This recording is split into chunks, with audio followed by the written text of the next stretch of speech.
മുൻ നക്സലൈറ്റ് നേതാവ് വെള്ളത്തൂവൽ സ്റ്റീഫൻ അന്തരിച്ചു. കോതമംഗലം വടാട്ടുപാറയിലെ വീട്ടിലായിരുന്നു അന്ത്യം. വാർദ്ധക്യ സഹജമായ അസുഖത്തെ തുടർന്ന് ചികിത്സയിലായിരുന്നു. ശ്യാം പ്രസാദ് ഉത്തമൻ ചേരുന്നുണ്ട്. ശ്യാം, വെള്ളത്തൂവൽ സ്റ്റീഫനെ കുറിച്ച് ഓർമ്മിക്കുമ്പോൾ 1968 തലശ്ശേരി പോലീസ് സ്റ്റേഷൻ അറ്റാക്ക് അതിൽ പ്രതിയായിരുന്നു. പിന്നീട് ജയിൽവാസത്തിനൊക്കെ ശേഷം സായുധ വിപ്ലവം ഉപേക്ഷിച്ച് സുവിശേഷകന്റെ റോളിൽ അദ്ദേഹം എത്തി. നിരവധി പുസ്തകങ്ങളൊക്കെ എഴുതിയ ആളാണ്. അങ്ങനെ പോരാട്ടത്തിലെ ആ കരുത്തര ജീവിതം ബാക്കിയാക്കി വിട പറയുമ്പോൾ മറ്റ് വിശദാംശങ്ങൾ എന്താണ് ശ്യാം പ്രസാദ്? പ്രതീക്ഷയെ വെള്ളത്തൂവൽ സ്റ്റീഫൻ അന്തരിച്ചു. കോതമംഗലം പടാട്ടുപാറയിലെ വീട്ടിലായിരുന്നു അന്ത്യം. ജയിൽ മോചനായ ശേഷം ഇടുക്കി ചേലച്ചുവടിലായിരുന്നു താമസം. കുറേയേറെ കാലം അവിടെ തയ്യൽക്കട നടത്തുകയായിരുന്നു. 1 വർഷം മുൻപാണ് ഈ മകളുടെ വീടായ പടാട്ടുപാറയിലേക്ക് എത്തിയത്. വാർദ്ധക്യ സഹജമായ അസുഖമായിരുന്നു ആ മരണകാരണം.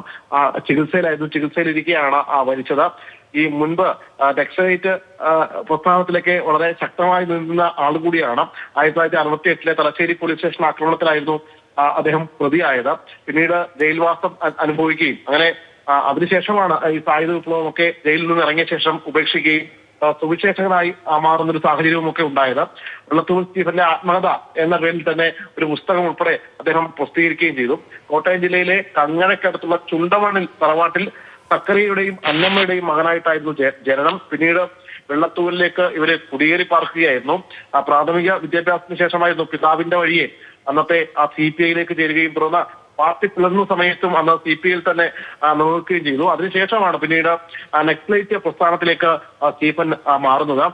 ആ നക്സലൈറ്റ് പ്രസ്ഥാനത്തിലേക്ക് മാറി അതിൽ സജീവമായിരിക്കുന്ന സമയമാണ് തലശ്ശേരി പോലീസ് സ്റ്റേഷൻ ആക്രമണം ഉണ്ടാവുകയും ആ സംഭവത്തിൽ സജീവമായി പങ്കെടുക്കുകയും ഒക്കെ ചെയ്തു. തുടർന്ന് ഒളിവിൽ പോയി. കേരളത്തിലുടനീളം വിപ്ലവ പാർട്ടികൾ അദ്ദേഹം കെട്ടിപ്പടുത്തു. 1971 പിന്നീട് അറസ്റ്റ് ചെയ്യപ്പെടുന്നത്. കൊലക്കേസ് ഉൾപ്പെടെ 18 കേസുകളിലായിരുന്നു അന്ന് പ്രതിയേർക്കപ്പെട്ടത്. ജയിലിൽ വെച്ച് തന്നെ ചാരു മജുംദാറിന്റെ ഉന്മൂലന മാർഗത്തെ ഉപേക്ഷിക്കുകയും ഒക്കെ അദ്ദേഹം ചെയ്തു. പിന്നീട് ഉത്തമനാണ് വിവരങ്ങൾ നൽകിയത്. വെള്ളത്തൂവൽ സ്റ്റീഫനെ ഒഴിവാക്കിക്കൊണ്ട് കേരളത്തിലെ നക്സൽ ചരിത്രം പൂർത്തിയാക്കി എഴുതാൻ കഴിയില്ല. അങ്ങനെ ഒരുപാട് സായുധ വിപ്ലവങ്ങൾക്ക് നേതൃത്വം നൽകിയ വ്യക്തിയാണ് ഇപ്പോൾ വിട പറഞ്ഞത്. വിവരങ്ങളാണ് ശ്യാം പ്രസാദ് ഉത്തമൻ നൽകിയത്.